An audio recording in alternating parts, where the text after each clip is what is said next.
Confunde-se com a realidade.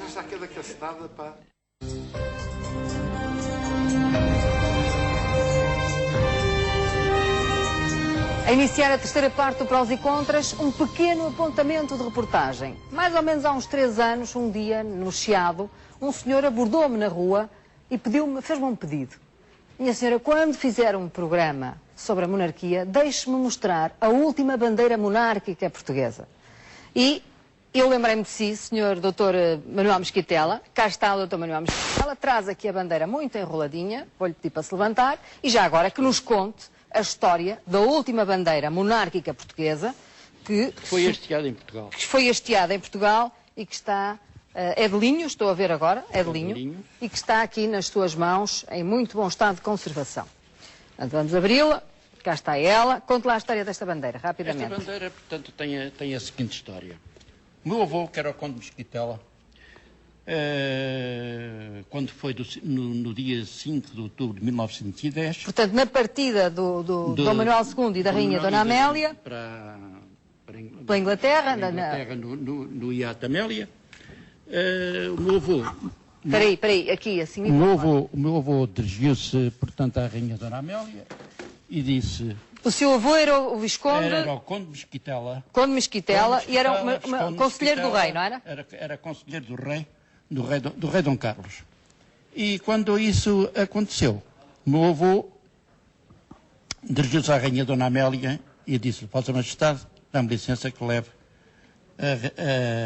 a bandeira para a minha casa, já que nessa altura, portanto, já o meu avô tinha essa situação. Portanto, a Rainha Dona Amélia, ao embarcar, entrega-lhe a bandeira que esteve hasteada durante a sua partida, durante os momentos, certamente, em que se preparou a partida, entrega ao seu avô. E ela é conservada na sua família estes anos todos.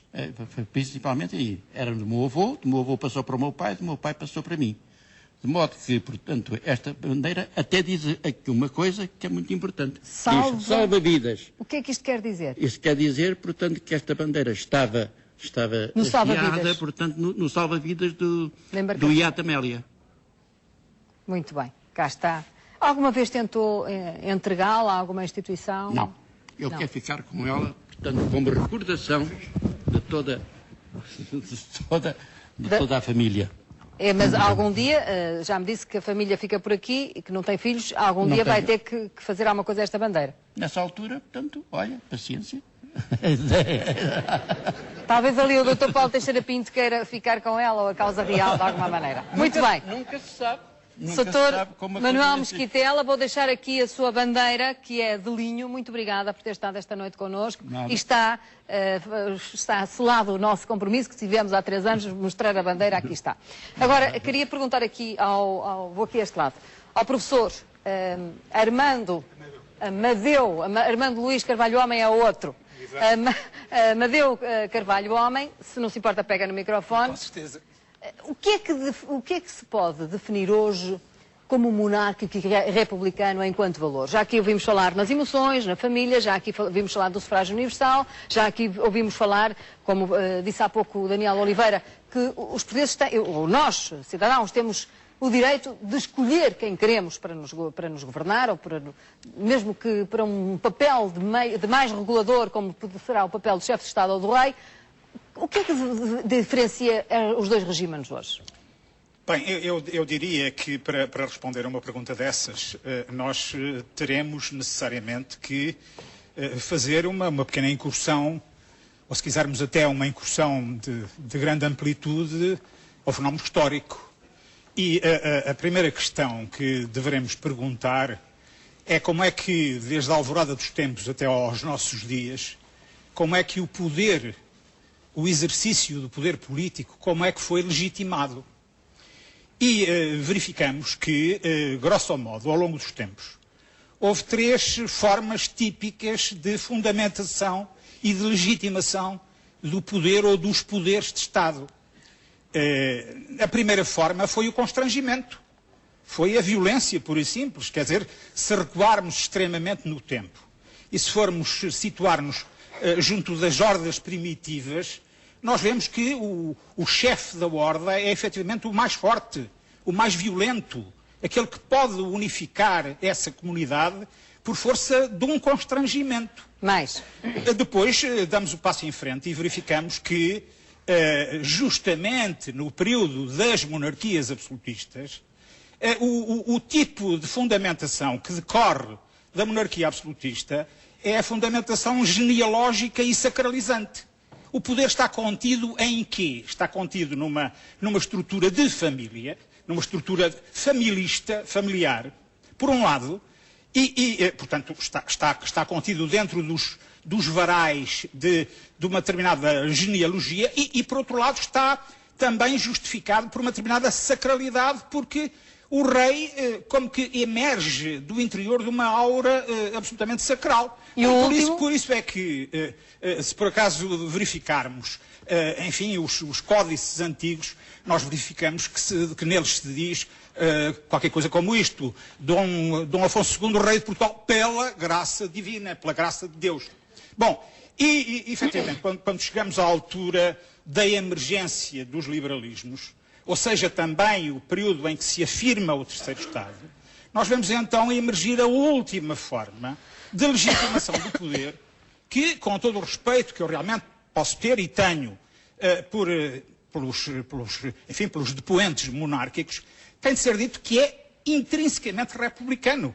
E esse princípio é o princípio do contrato social. A Constituição Liberal. Não, é o princípio do contrato social. Ou seja, o poder emerge de uma coisa chamada soberania nacional.